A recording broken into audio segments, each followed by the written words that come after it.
I am here with PJ Guarino, who is the founder and president of OnePoint Alliance. As an entrepreneur, he has consulted on or owned over 15 businesses.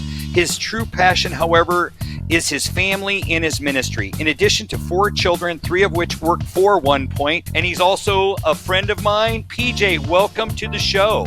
PJ, how long have you been in business? I started my first business legally in 1995. I had obviously done things before that, but that was my first. Top 3 things you did that made you successful in business, and how can others follow in your footsteps? I was thinking about that and how to really encapsulate 3 things that I would recommend to people. So really in no particular order, but this one obviously is the most important to me. It's really having a purpose, and it's understanding the difference between purpose and a plan. So as business coaches, no doubt you all propagate and encourage everyone to have plans, and I certainly subscribe to that. But having a purpose is even more important. The reason for that is a purpose is your destination. The plan is how you get there. When you have fixed in your mind your purpose, it enables you to be agile and nimble with your plan and adjust and correct and not give up. Secondly, I'm a firm believer in education. I was in school before I became a contractor. I had some other goals and changed, and we'll no doubt talk about that. But educating yourself as a business person, not only initially, but throughout your career, is vital. Because if we're not learning and growing, then we're falling behind. And then finally, systems. Everything should be a system. Doesn't matter if it's the schedule for dinner or how you run your business. Everything in life really ultimately should be a system. And so I think those are the 3 most important things. Back to your beginning, what made you decide to get into business? I think I always knew I was going to be in business because I, from a young age, recognized the fact that I did not like being told what to do or being held accountable by other people. That I recognized fairly early on, and so did my parents. I think at one point I told my father when I went to live with him, he asked me what my grades were. And I was almost the end of 8th grade. And I said, well, when I don't get all A's, you can ask. And that's really kind of been my whole life, that I feel like I hold myself accountable. So I knew I could never really work for someone. So right from a young age, my goal was to be a lawyer. And I don't know why I chose that. Maybe I was watching that one show back in the day with Victor Cifuentes, and I felt like I related to him and wanted to be, what was that, LA Law. So I think I related and connected with him and his character. But honestly, as I got older, I recognized that to help people, I really wanted to be a lawyer and a professor of civil rights and constitutional law. And so I was in school for that, graduated and was going to law school or getting ready to go to law school for those things. And then I met my wife, and my wife was studying the Bible with Jehovah's Witnesses, and that radically changed my life. When I decided to become a witness and to study the Bible, and really changed everything in terms of my focus. What it didn't change, Andy, was my desire to help people and my desire to teach people. And so all it did was change how I did that. So my work, I had painted all through college while I was in university. And so I realized I could provide for my family painting. And so my brother-in-law and I started a business in 1995, but I could teach and help people through my ministry. So I still had the same goal, same purpose, but I just changed the way I went about doing it. What has been your biggest challenge, and how did you overcome it in business? Unfortunately, my business challenges coincide with pretty much with my personal life challenges. I've had to start over twice. So in my mid-30s, early to mid-30s, in the early 2000s, I was semi-retired. My brother-in-law and I had built our painting business to where, because of our systems and the education we received, subscribing to Gerber and other business education things we learned, basically I was working 2.5 days a week. We owned 3 businesses, and the business was growing exponentially.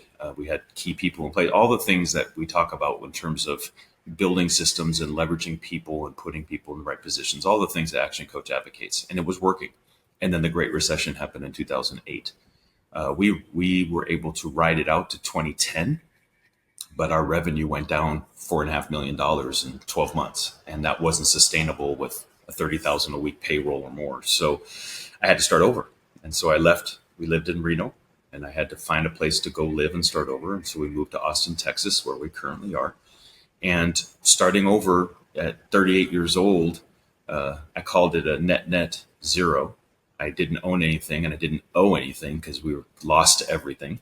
The novelty of starting over your painting business when you go from a company of over 100 to one, which was me, the novelty wasn't quite as thrilling as it was when we started when I was 22 years old.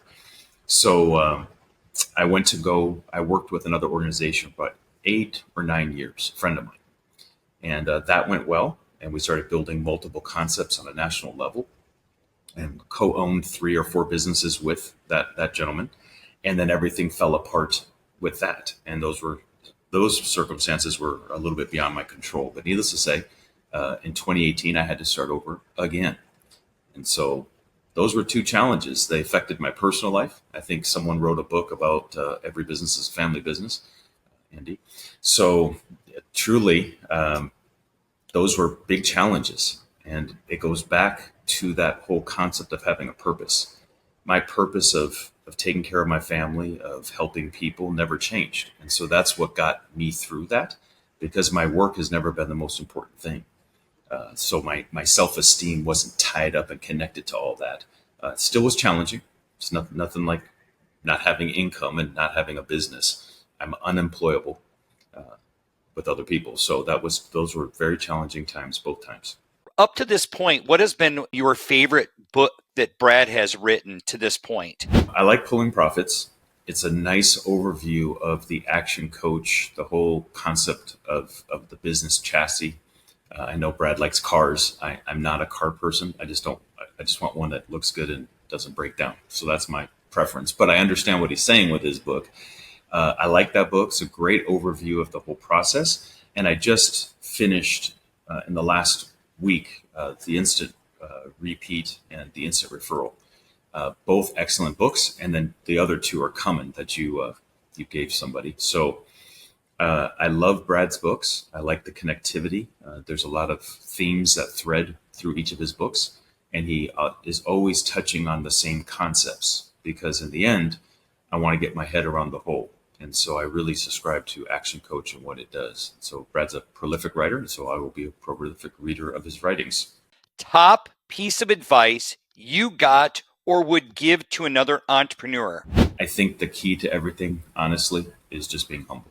The minute you think you got to figure it out, Lowe's didn't evolve because Home Depot didn't take their eye off the ball. I'd rather be like Starbucks, who is just thriving and growing and maturing as a business. I don't want to be big like Starbucks, but I think it requires humility, Andy. And if you think that you need help and you need other people and you need to keep learning, then you'll always do well in business.